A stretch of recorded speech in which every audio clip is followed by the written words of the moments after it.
All right, thank you so much.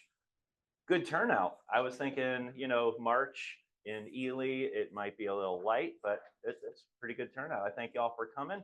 Definitely thank you all for coming. I am very grateful to be here. You all in Ely and the Boundary Waters are part of what made the Wilderness Act happen. So I think it's a big deal that I'm here, and I feel very honored to be here.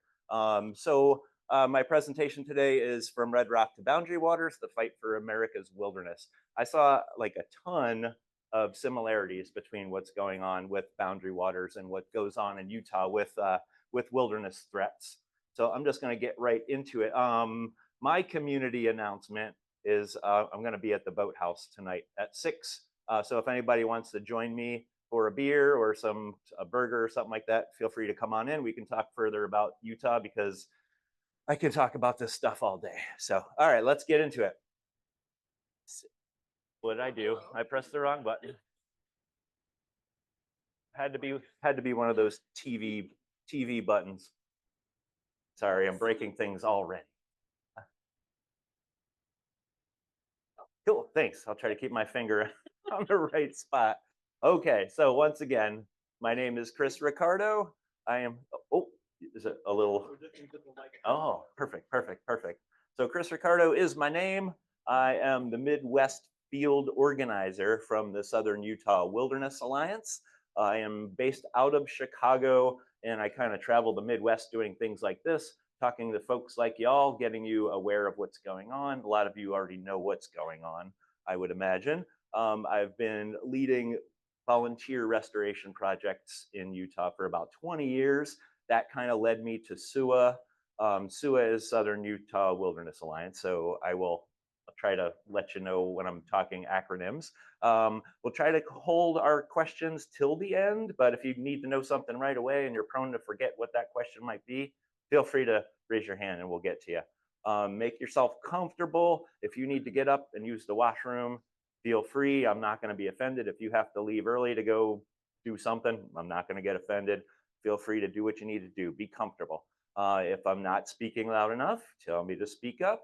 And this is what I call the acronym alert. So you might hear a lot of things like BLM, NPS, TMPs, FLIPMA. So I'm gonna try to like tell you what those are before I use them. I'll try to make it clear. And if I don't, let me know. So, all right. So the Southern Utah Wilderness Alliance, or SUWA. So there you go. There's one of those acronyms. We're based out of Salt Lake City.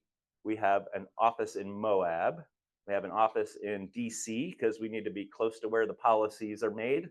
And started in '83, so about 40 years, just over 40 years of being an organization. And it was created in response to the Bureau of Land Management, or the BLM, the OG BLM, skewed wilderness inventory in Utah back in the '80s, which sounds kind of familiar with a lot of things that happened in Ely. It sounded like the Northeastern Minnesotans for Wilderness was started for some of the same reasons, threats to wilderness that caused people to take action, come together and make a difference. And look, you're all still here. We're all still here. We're all still fighting for the same stuff, right? It's pretty much the same in Utah. We're all fighting for the same stuff, and we'll get into that. So SUWA is also the steering committee for a few different wilderness coalitions.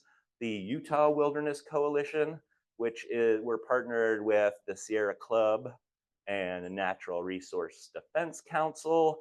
We're the steering committee, and there's about 100 other organizations and businesses like Black Diamond that are under that umbrella. Hold on one second. I'm going to go back. I got to talk about some of the people on the board here. So this is my predecessor. Some of you may know Clayton. Clayton was here a few years ago and did the same presentation. This is boy, he's gonna kill me. He's a Minnesotan from Minnesota and with the Sierra Club. I think you know this guy, that guy there. And this is Senator Dick Durbin out of Illinois. He's the senator that actually kind of heads up and is the lead on America's Red Rock Wilderness Act, which is a bill we're trying to get passed. before Congress to protect wilderness in Utah, which we will get into. Um, the National Wilderness Coalition. So this is kind of a new, I think just as of last year, the National Wilderness Coalition came together. We kind of realized we need to kind of get some energy and some excitement back for wilderness. So this started essentially with the Sierra Club National Resources Defense Council once again, but it's on a national level. So we brought in people like Save the Boundary Waters. So so it's there's some other East Coast, West Coast organizations, so not just based in Utah, all over the country. So also, before I forget, I do have a sign-in sheet. If you wouldn't mind signing in, just so if you want to just sign in, pass it around, that'd be great. This way they know I'm doing something when I go back to the office. I can kind of prove that people actually listen to me, and not all of them fall asleep. So what's our connection with Utah's wilderness? Well, I'm from Chicago. This is what the downtown used to look like. You know, swampy, low-lying wetland, and now it's, you know, just a giant city there. So, and we had prairies, we had roaming bison, we had woodlands. Same here in Minnesota. We had the same thing in Utah. It's just a little different shape, a little different climate, a little different ecosystem, but we have those, the prairies, the water. It's a little more rugged terrain, but you get the idea. It's connected. So what happens when people come along, right? We have this industrialization, the ecological consequences. I know you all know this. I know this all happens around here, but I just want to kind of tie it all together because these same things that are going on in Utah go on here. So I want to try to relate to why you should care about Utah and why it's important. But we have mining and extraction, forestry, logging, lots of grazing, and off-road activities that some people do irresponsibly and just destroy what's going on there. So yeah, deforestation, loss of wetlands, pollution, invasive species come, urban sprawl, and extreme loss of habitat, which we're seeing is taking a huge effect on mass extinction that's happening right now. So as of 2023, 2.5% of the lower United States is designated as wilderness, which is about the size of Minnesota. I didn't put that in there for you. I use that quote on every presentation, no matter if I'm in Iowa or Michigan. That quote's always in there. So it's kind of gives you an idea of how much wilderness we have there. So yeah, I know it's not good. It's not good, dude.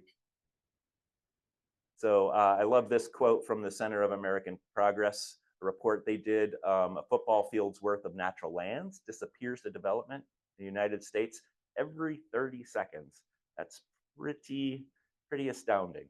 And it's interesting to see that stat. So, and I took this off your website. I hope that's okay. Don't sue me. But I figured it really kind of it blends in with what we have in Utah. So you've got that wilderness landscape, right? Wow, so do we. I took that photo too, by the way. Yeah, pristine water. We have that too. We have that too. The human community. We got that too.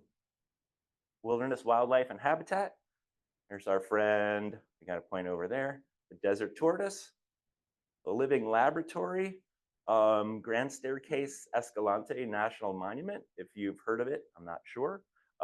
It was designated in the 90s by President Clinton. It's called the Science Monument. Nobody went there except for miners and farmers before it was designated a wilderness or a monument. But once people started going there, the scientists started finding things they couldn't believe, and that's pretty important that we keep it the way it is. During the last Trump administration, it was cut in half, essentially. The Biden administration restored the boundaries. We're like, whew, nothing really happened. But we're kind of thinking that's probably going to happen again. We're just waiting for the shoe to drop.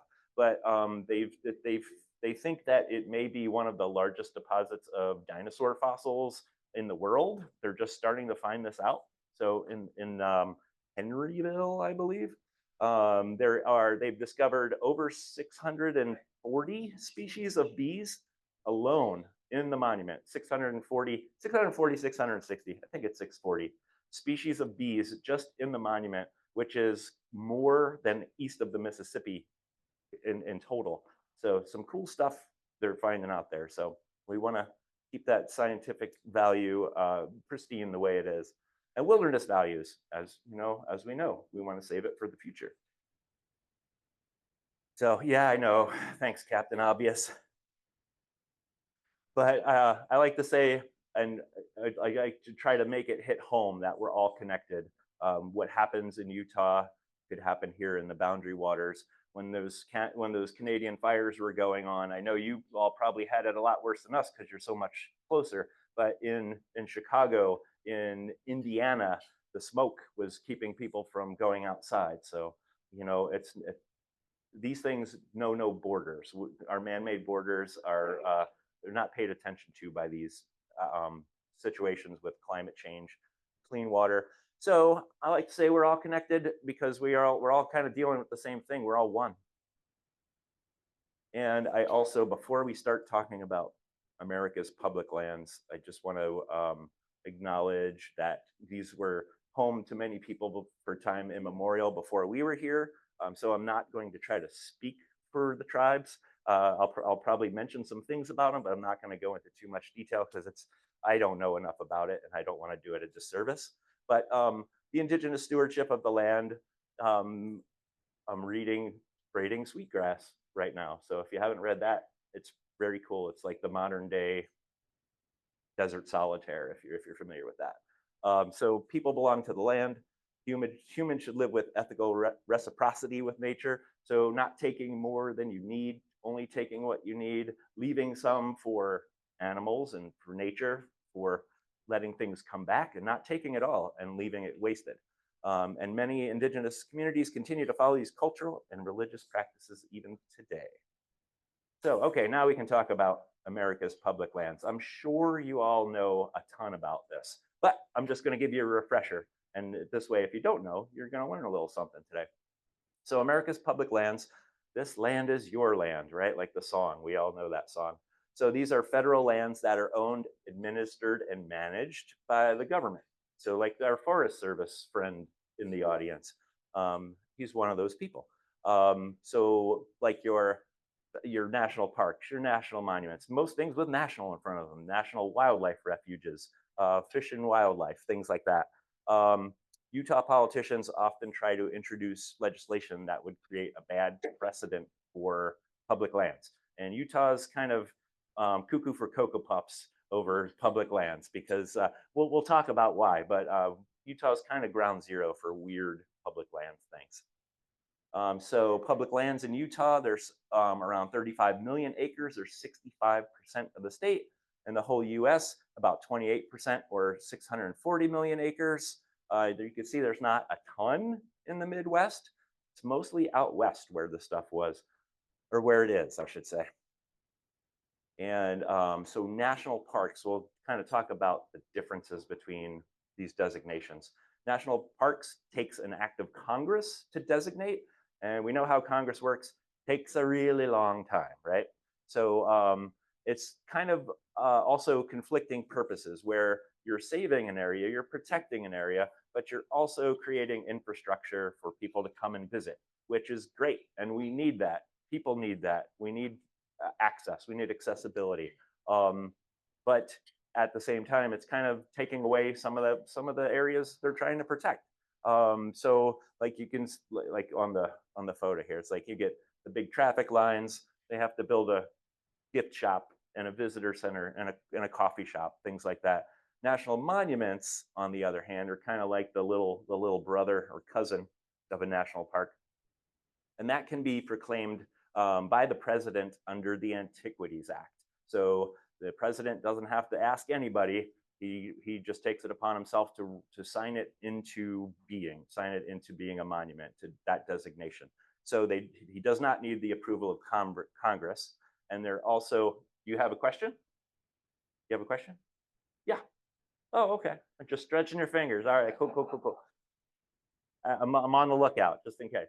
So the Antiquities Act, I'm sure you know, but I'm going to go over it anyway, was kind of brought about because we were losing essentially sensitive cultural resources, if you will, by some of the native people. When the, let's say, just for example, ranchers were running their cattle and they'd find a dwelling that's been there for 1,000 years, and they'd be like, hey, let's just take all this stuff, you know. So we were losing it so fast, we didn't even know, we couldn't tell because it was gone what was going on there. So we had no history. There was no context for some of these items. So they came up with the Antiquities Act, where the president could sign it in and protect those areas until Congress could make a decision and see if they would make it a national park.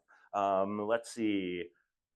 I like to tell stories, but I'm short on time. So I'm going to skip the story about the fossilized ferns. I don't know if you ever heard this. There's some guy trying to get a national monument declared for this fossilized fern area out west. And then by the time they came out to look at it, I'm telling the story anyway. How about that? How's that go? So by the time they went out to look at it to see if they should designate it, everything was gone. So they said, nope, we're not doing it. And it also turned out that this guy was stealing it himself because he was trying to save it. So fun story. National monuments are also typically multi-use. So multi-use lands, like a Bureau of Land Management or Forest Service. You can still log, you can still graze, you can still off-road. Whatever, every monument is different, like natural bridges, nothing's going on there. It's saved, you can't do anything.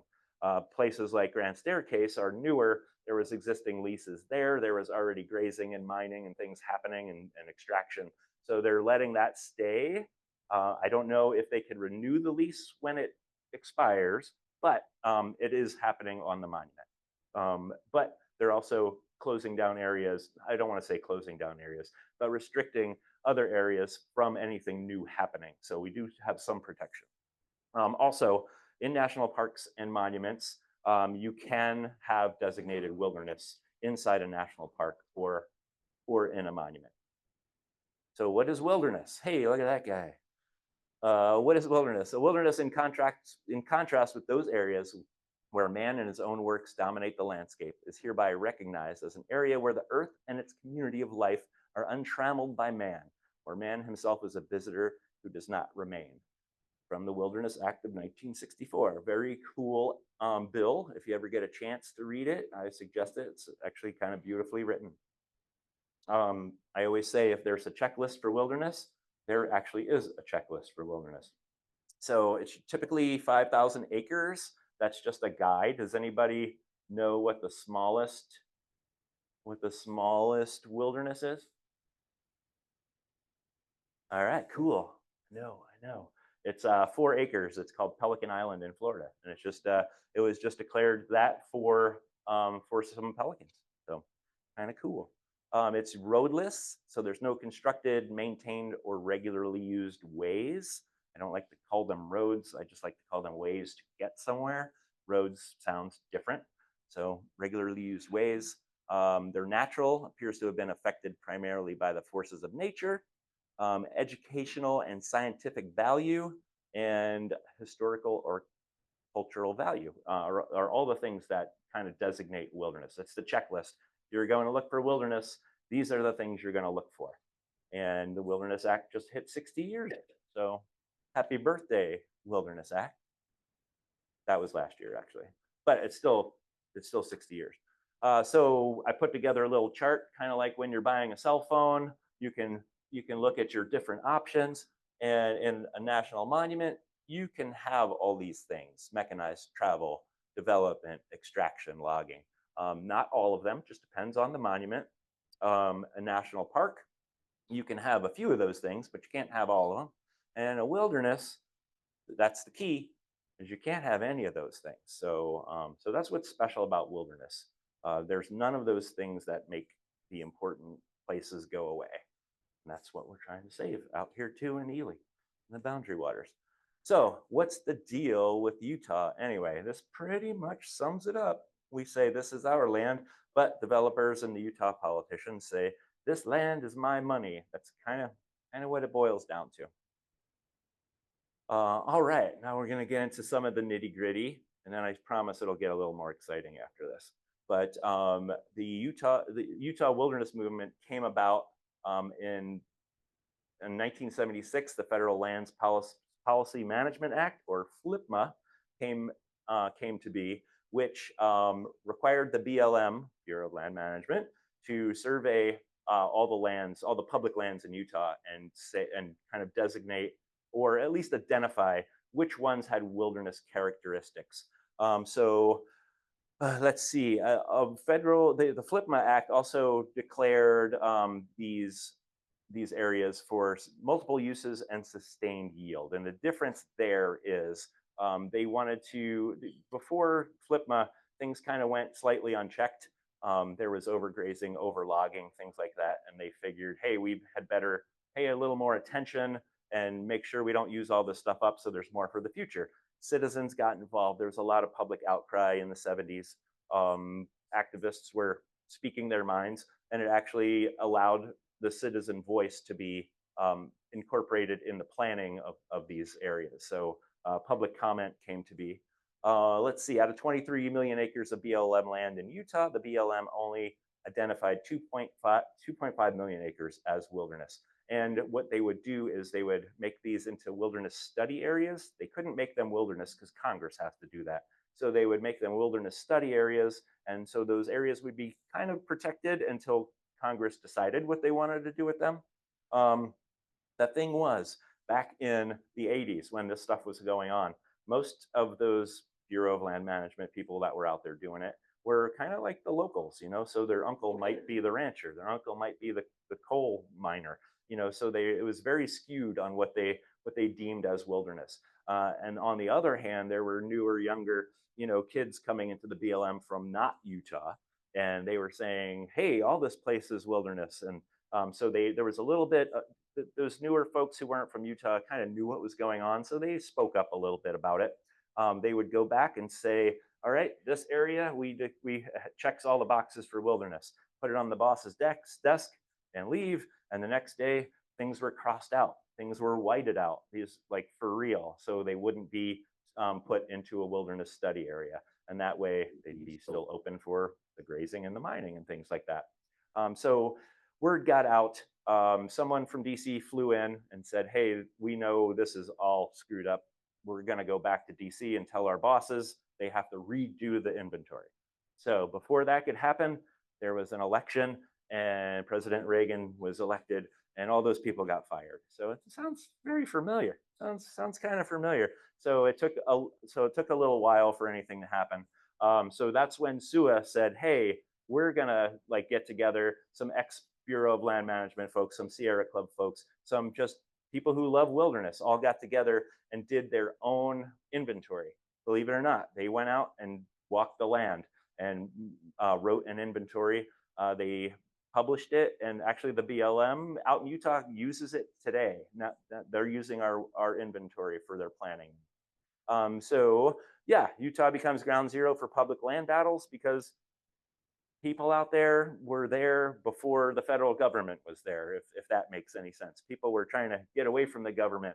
It was land acquired after the Mexican-American War, and it wasn't even part of the United States at one point. So people were out there trying to make their own living, and then the federal government catches up to them, meaning it became a state, and those people were like, we were here first, this is our land, get out of here, feds. And they're still saying that today. They're still saying that in Utah. Get out of here, feds. But, you know, give us your money. Give us your money, but we don't want you here. So we came up with America's Red Rock Wilderness Act, which is the bill we're trying to get passed before Congress, which we'll talk a little bit more. I know. All right, I'll get going. So the Utah delegation. So the senators and the representatives in Utah do not like SUWA at all. They don't support anything really. They don't support wilderness. They support making some money, which is, you know, everybody's got to make money, but let's do it reasonably. Let's have some balance. 84% of the Utah population, there was a poll done, 84% are in favor of protection, of conservation. So the government and the population, they don't really agree, but those voting districts are gerrymandered, so they can't vote anybody in to help them out. So that's why we take this national, to put a lot of attention on these areas, so it makes it harder for things to happen there. So Utah is currently seeking, well, last year, towards the end of last year, they sued the federal government, went right to the Supreme Court, skipped everything in between, and said, we want 18.5 million acres of federal land because you're not doing anything with it. We want it put in the state's hands so we can manage it, which basically means sell it. Let's develop it, you know. Luckily, we were a little scared, but the Supreme Court was like, no, you can't do this, and kind of threw it out. But the case is still, it's still out there. They're still trying to do this. So that's what kind of makes Utah ground zero for public land matters. So here's that poll. 84% is for protection, supporting the creation of new national parks, national monuments, wildlife refuges, and tribally protected areas. This is last year's survey. They do it every year. I have the new one. I just haven't updated my slide yet. It's still, it hasn't changed much. The 30 by 30 initiative, if you've all heard of that, you know, it's pretty much gone anyway. So, but I'm going to go over it real quick. 30% of Earth's land and waters by 2030. It was like a pretty cool idea, and a lot of other countries are doing this around the world, but we're not anymore. Let's see, halt species extinction. I like this part here. Yep. Climate mitigation. Dryland desert ecosystem is a great carbon sequester, carbon sink. Keep it in the ground. Let's not keep it moving. But yeah, that's right. Dryland desert ecosystem is pretty important. But nope. So science-based approach focuses, yeah, right. Yep, US commitment, yep, expand conservation, all that stuff. But yeah, it's gone for now. But hopefully we keep up the practices. But there's some things that are happening in Utah. Oh boy, what do I do? Let's go. Some of the, so there's some grazing effects, some chaining. We'll talk about chaining, but that's how they do their forestry. They just, we'll see. Extraction, they have to clear that land. They have to bring in water. They build a berm to put the wastewater in, which, you know, can fail and often do. Off-road vehicle damage, all the things. You all have the same stuff here. But instead of 30 by 30, we have the 20 by 2025 project 2025. So, so this is a little older than, I think this is before the election was finalized. But the funny thing about the 2020 project 2025 is Grand Staircase Escalante is actually mentioned in the plan. So they're basically calling for reduction of the monument again. Bears Ears was reduced last Trump administration as well as the Grand Staircase by half. Both of them were both reduced by about half. Grand Staircase is explicitly mentioned in Project 2025. Nothing's happened yet, but we're expecting it's going to. So some of the other things is reinstate the onshore lease from Trump era 1, review RMPs, which are resource management plans for different monuments that have come out, and SUWA has worked hand in hand with Bureau of Land Management on developing these. We're probably going to roll those back. Relocate BLM headquarters to the west, which is not a big deal. Let's see, the 30 by 30 plan is going to go away, and I keep doing that. 30 by 30 is going away, and then many other detrimental, batshit crazy suggestions. So like this is all, I did this like over the weekend, so this is all current stuff. Defense Secretary Pete Hegseth responds to questions from reporters during the March 6th meeting at the Pentagon. No more climate change crap at the Pentagon. This is real news, like from a day or two ago. Interior Secretary Doug Burgum, they said natural resources are national assets that could be used to pay down the national debt. This is like 2 days ago. Let's see, this is maybe a month or so ago, but Representative Malloy and one of the senators in Utah has basically put a bill out that is, what is it called? Monumental overreach.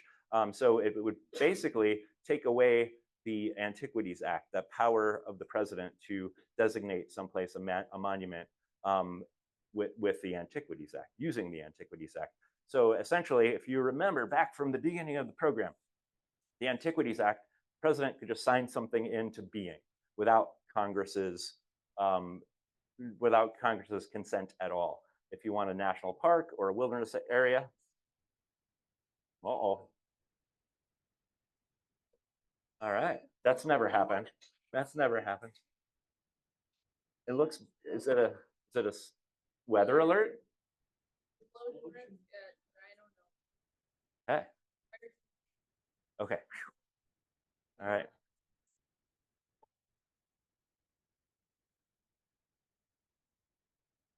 All right. I think we're safe, right? We're safe. Okay, we're safe here.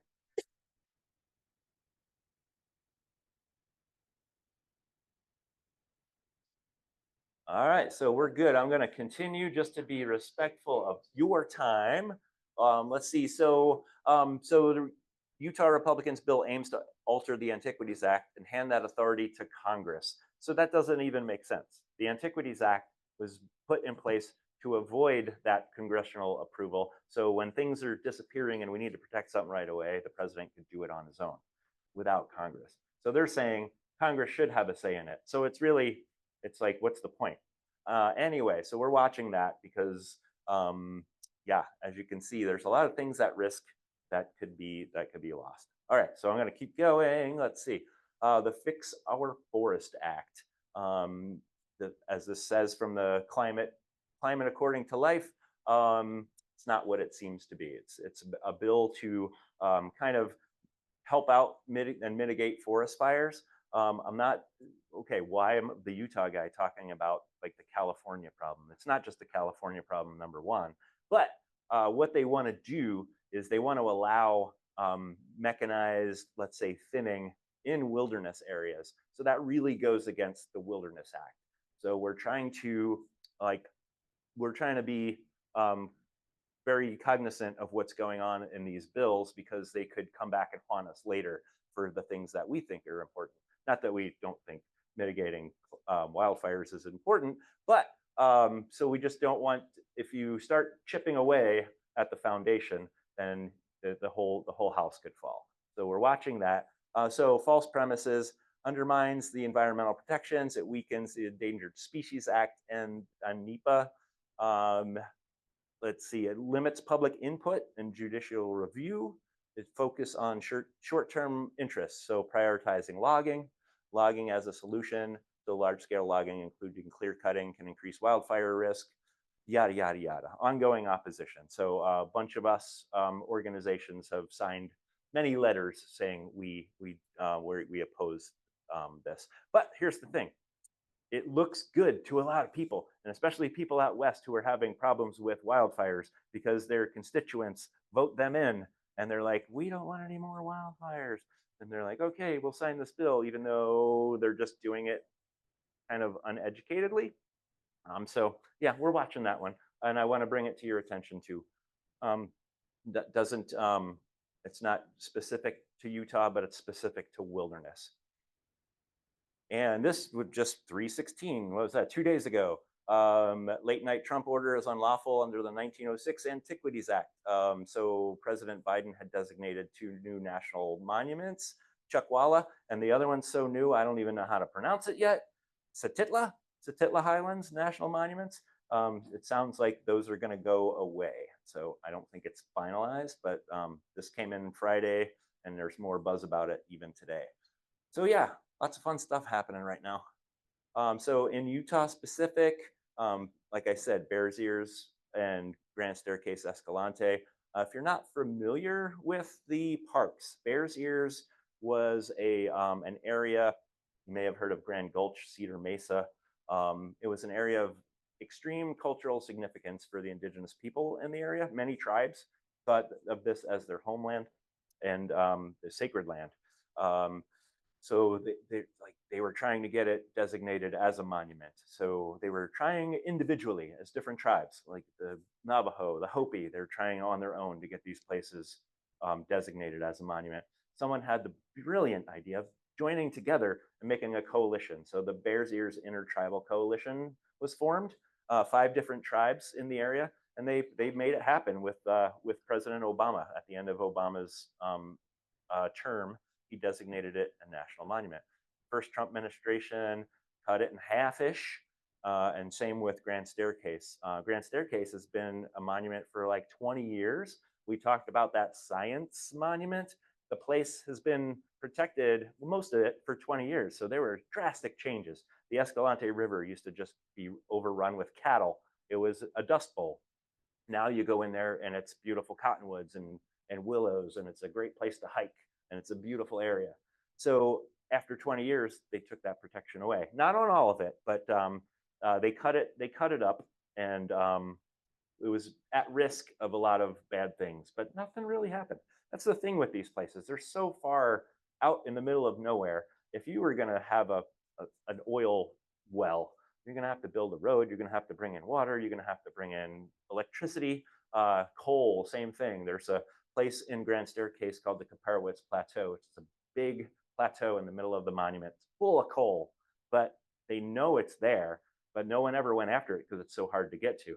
So that's one of the places that were taken out of the monument. So they're like, we're opening this back up for coal, but nobody went after it at all. So we're hoping the same kind of thing happens if the reductions happen again, which we're thinking they're gonna, since it's explicitly stated in Project 2025. So I found this today. It's from the Wilderness Society, and they specifically mentioned boundary waters there. Although they mentioned everything all over the country, but I thought that would bring us home to y'all, just so you can see what's going on. So where am I at? Let's see. All right. So yeah, impending issues. Culturally significant sites will be left open to looting and damage. Fossils will be vulnerable for casual collection.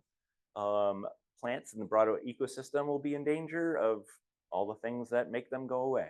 Mining and drilling will scar unique landscapes. And this is, I think, relevant to y'all too, right? Yeah, it's the same thing. New roads and off-road vehicles will carve up the landscape.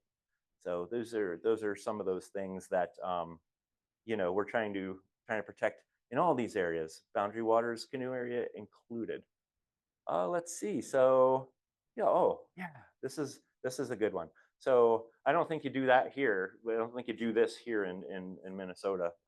But so one of the things they do is vegetation treatments, which is essentially they take 2 big old bulldozers. There's one there, and they put a chain from a ship anchor chain between the two, and then just drag it and take down the ancient pinyon, pine, and juniper forest. These things are up to 1,000 years old. Very slow growing, very keystone species, and the argument is they're growing too much, and they're choking out wildlife, and they're keeping water from getting to watersheds. But really what happens is they do this, and then they put in like non-native seeds, and then they bring in the cows. So what's it really for? So that's kind of the result. And here's that video. I think. Do I do something? Haha. So this was actually taken by one of our field crew, Ray Bloxham. He's been out there forever. He's got a drone and everything he keeps in the truck. But this is what they do for the vegetation treatments. I've been to Bears Ears, and there's a spot on the side of a mountain. It's not a big mountain, but it's a very high side of a piece of land. I don't know what it would be called. And it's just a big blank spot, and it's terrible to look at. And that's how they do it. And like I said, they bring in cows.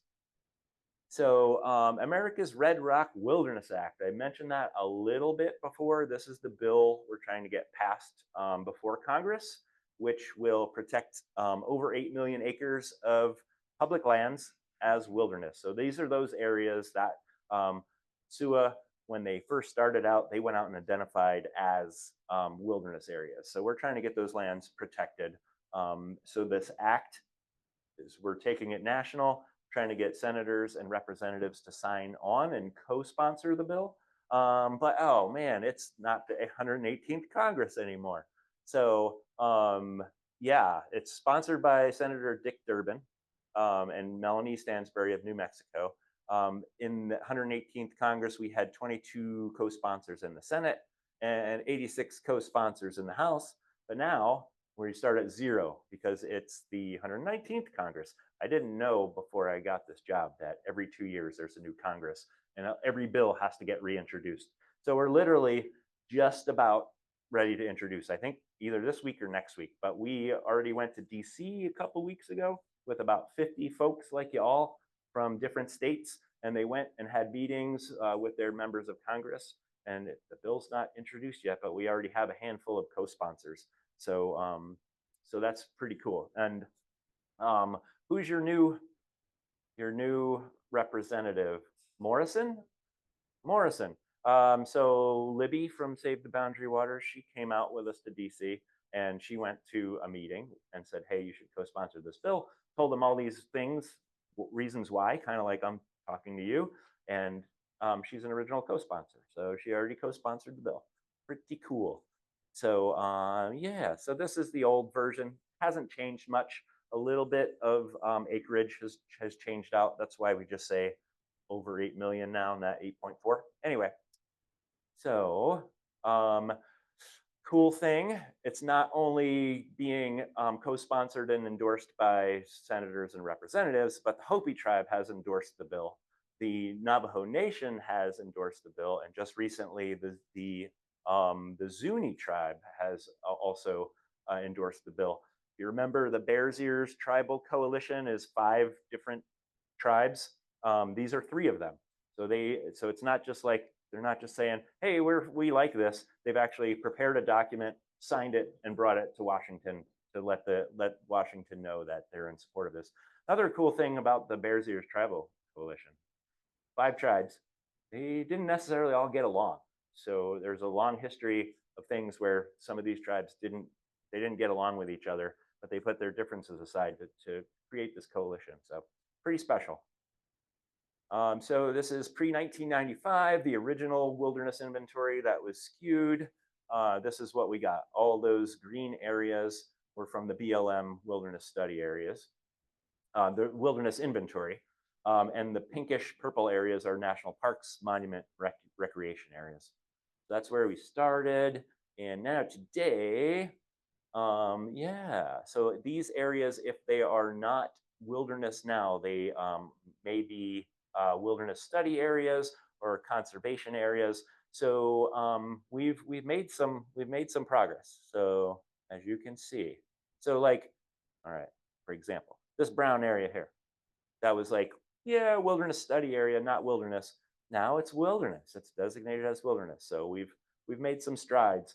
So we keep pushing. 40 years, don't give up.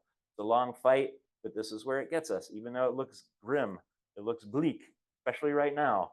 It's we just keep fighting, keep getting stuff done. Strangely enough, all right, we're going to go back to the brown to the green. You see this little spot here. That spot, Emery County bill. Actually, it was designated wilderness in the last Trump administration. Pretty crazy, right? But it wasn't anything he did. It was from the administration before that just got past the finish line during the Trump administration. So why does this matter? I like to tie this all back to those are my photos too, by the way. My feet. Good thing it's not smell-o-vision. Anyway, so protecting America's wild places, just like y'all are doing here with the Boundary Waters. We want to keep these places for future generations. Public lands and water are connected, as you all know. I mean, everything leads to water. Shared threats, shared solutions. That's why we have the National Wilderness Coalition with Save the Boundary Waters, and that's why I come out here and talk with folks like you, shared solutions. Indigenous rights and stewardship.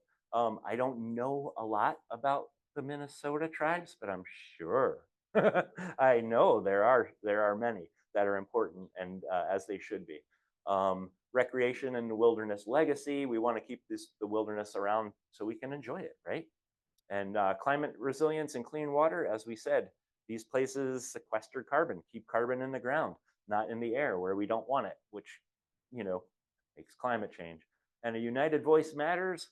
That's why we're all here. That's why we take people to DC and have them talk to their representatives and their Congress people to try to get bills passed. And just like y'all are doing with the issues here. So with that, how can you help? I have a couple ways. So the QR code will take you to a form and you put in your name and your address and it tells you who your representative is, which you probably know. If you don't like to do that, I have clipboards for your senators, Klobuchar and Smith, who are past co-sponsors. So I can pass those around. There are some on the back table. So what we like to do is we get people to sign the postcards. They basically are saying, hey, will you please co-sponsor America's Red Rock Wilderness Act?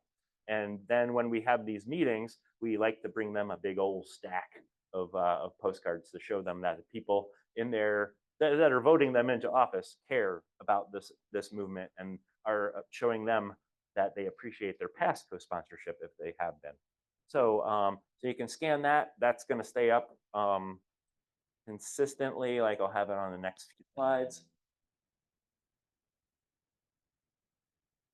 And then some things we didn't get to talk about, indigenous peoples and the whole story of Bears Ears. I gave you like a little bit, but I could talk for an hour about that easily if that was my presentation subject. Travel management plans, or TMPs, which is basically how these areas are used and what's allowed, what's not allowed. So you can see the good old boys going right through the no vehicle sign. RS-2477 hoax highways. This is an old law from 1880 something in Utah that supposedly kept roads open for miners and cattle and things like that, although they don't even exist anymore, but they're on a map somewhere. So the Utah delegation says you can't declare this wilderness because there's a road there because of this bill from 1890 or whenever it was. So that's a whole other subject. SUWA's stewardship program. We have a program that is free. If you get out to Utah, we'll put you to work. So with places like that Emery County where we got that wilderness designated, so now it's wilderness, but it needs work. And the BLM doesn't really have the resources to get this work done. So SUWA said, hey, we'll start a conservation stewardship program. So they did. So if you come out, we'll put you to work. And it's really cool. You only work at your own pace. You don't have to do anything you don't want to. You get to work with really cool people in really cool places. So just keep that in mind. I've got some brochures on the table. Wilderness Week is what we just got back from DC. Would be awesome to show you a video, but I don't have time. And our grassroots leaders retreat, our activists that come out to DC and people who are very active with us. I need help. I need volunteers. So if y'all are interested in helping out with Utah wilderness, let me know. I need people to go to meetings with their members of Congress, especially get those co-sponsorships. So those people get to go to Utah with us. In the fall, we take a group of hardworking activists out to Utah and show them what they're fighting for. Like why should they care? So yeah. So there's that's the QR for contacting your congressional member. And there's my info there. Here's my email address. Thank you.